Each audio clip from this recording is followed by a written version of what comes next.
বন্দে পুরুষোত্তমম যুগপুরুষ পুরুষোত্তম শ্রী শ্রী ঠাকুর অনুকূল চন্দ্র নিয়ে আবহাওয়া লুণ্ঠিতের প্রণতি জানাই এবং সুপ্রিয় দর্শক শ্রোতা যারা দেখছেন সকলের প্রতি আমার আনন্দিত জয়গুরু।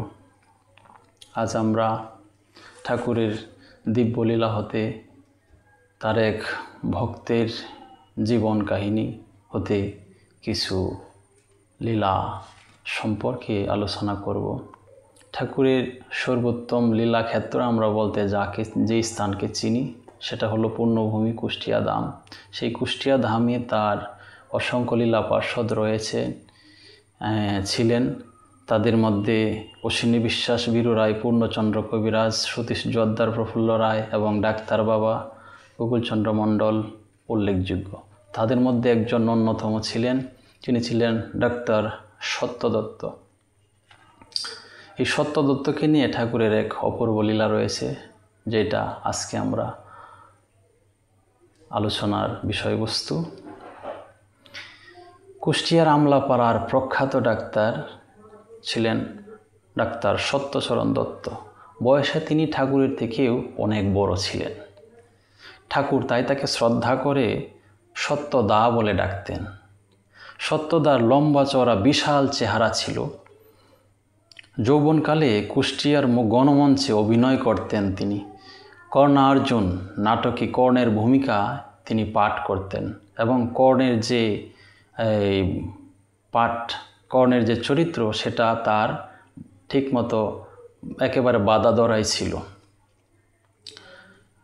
তখনকার কলকাতার স্টার থিয়েটার, যা বিখ্যাত একটা থিয়েটার ভারতবর্ষের মধ্যে, সেই কলকাতার তৎকালীন সময়ে সেই স্টার থিয়েটারে সুপ্রতিষ্ঠিত অভিনেতা ভূমেন রায় এবং রবি রায় সত্যদার সম্পর্কে কুটুম হতেন। কেদার রায় নাটকে ভূমেন রায়ের কারবালু ভূমিকার অভিনয় যারা দেখছে তারা ভুলতে পারবে না। যাই হোক, যার কথায় আমরা আসছি সেই সত্যদাকে নিয়ে আমরা আজকের আলোচনা। ডাক্তার সত্যদত্ত ঠাকুরের ইচ্ছাতেই কর্ণের ভূমিকায় কর্ণার্জুন নাটকে তাকে অভিনয় নিজে দেখেছেন। ঠাকুর তা উপস্থিত থেকে সেইটা উপভোগ করেছেন এবং দয়াল খুবই আনন্দিত হয়েছেন এই সত্যদার সেই কর্ণের ভূমিকার অভিনয় দেখে। একদিন সেই সত্যদার সাথে ঠাকুর চলতে চলতে কুষ্টিয়ার বাজারে এসে উপস্থিত হন। হঠাৎ কি খেয়াল হলো, চলতে চলতেই সত্যদা ঠাকুর বলে উঠলেন, সত্যদা, আমাকে এক জোড়া নতুন জুতো কিনে দেন তো। দেবেন? একদম শিশুর মতো আবদার করলেন যে সত্যদা, আমাকে এক জোড় নতুন জুতো কিনে দেবেন। সত্যদা তো অবাক, ঠাকুরের পায়ে তো নতুন জুতো আছেই, তিনি তা লক্ষ্য করছেন। তথাপি তিনি ভাবলেন ঠাকুর আমার কাছে জুতো চাইছেন। আচ্ছা, নিজের ভাগ্যকে তিনি ধন্যবাদ দিলেন যে ঠাকুর আমার কাছে জুতা চাইছেন, এটা তো আমার অনেক ভাগ্যের বিষয়। যাই হোক, তিনি সেখানে এক নিকটস্থ জুতোর দোকানে তিনি ঠাকুরকে নিয়ে চলে গেলেন। সেখানে নিজের পায়ের জুতো খুলে রেখে ঠাকুর পরম দয়াল সেই সত্যচরণের প্রদত্ত জুতো, পুরনো জুতো নিজের পায়ে দেখিয়ে সত্যদাকে বললেন, সত্যদা, আপনি এই জোড়া নিয়ে যান। সব কর্মের ঘোরার্থই সত্যদা বুঝলেন। তিনি ঠাকুরের ব্যবহৃত জুতো জোড়ো মাথায় নিয়ে গৃহে গেলেন এবং যথাকালে একটি সুন্দর সিংহাসন তৈরি করিয়ে তাতে সেই পাদুকা রক্ষা করলেন পুষ্পার্ঘ্য নিবেদনের জন্য। অর্থাৎ আমরা যে রামায়ণে দেখতে পাই, শ্রী রামচন্দ্র যখন বনবাসে চলে গেলেন এবং কৈকেয়ীর বর চাওয়ার ফলে এবং ভরতকে রাজা এবং রামচন্দ্রকে বনবাস, সেই সময় যে ভরত শ্রী রামচন্দ্রের যে পাদুকা নিয়ে তিনি 12 বৎসর যে রাজ্য পরিচালনা করলেন, ঠিক সেই রকম কাহিনী কিছুটা মিলে যাচ্ছে। সেই সত্যচরণের শ্রী শ্রী ঠাকুর অনুকূলচন্দ্রের সেই পাদুকা নিয়ে তিনি সেই পুষ্পার্ঘ্য নিবেদনের জন্য সেইটা তার ঘরে ইষ্ট প্রতিষ্ঠিত মন্দিরে সেখানে রাখলেন। এই হলো সত্যচরণ দত্তের মহিমা অপার, তার গুরুনিষ্ঠা, গুরুভক্তি। এক সময়ে সেই সত্যদাকেই ঠাকুর জিজ্ঞাসা করলেন যে, সত্যদা, আপনার দাপর যুগের লীলার কথা কিছু কি মনে আছে, বলতে পারেন? তখন আপনি কি ছিলেন দেখুন তো ভেবে।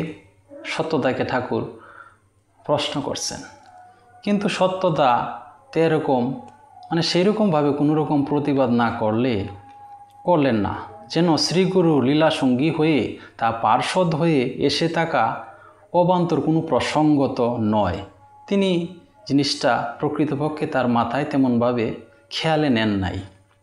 বিদায় সত্যদা একটু উপেক্ষা প্রবণতার সুরে তিনি বললেন যে, সত্যদা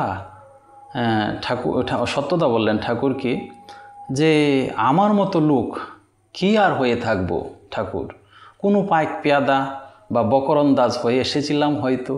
সত্যদা এইভাবে বললেন।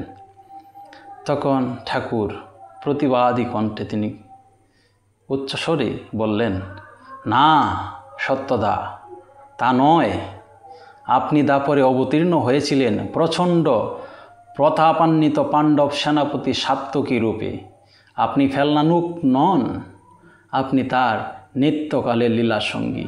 এই হলেন কুষ্টিয়ার সত্য দত্ত।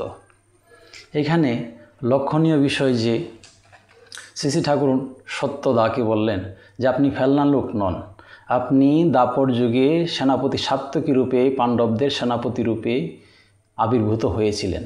এখানে আমাদের লক্ষণীয় বিষয় এইটাই যে, ঠাকুর অনুকূলচন্দ্র তাহলে তিনি কি করে জানলেন যে সত্যদা দাপর যুগে ওই সেনাপতি সাত্যকী রূপে আবির্ভূত হয়েছিলেন বা ছিলেন?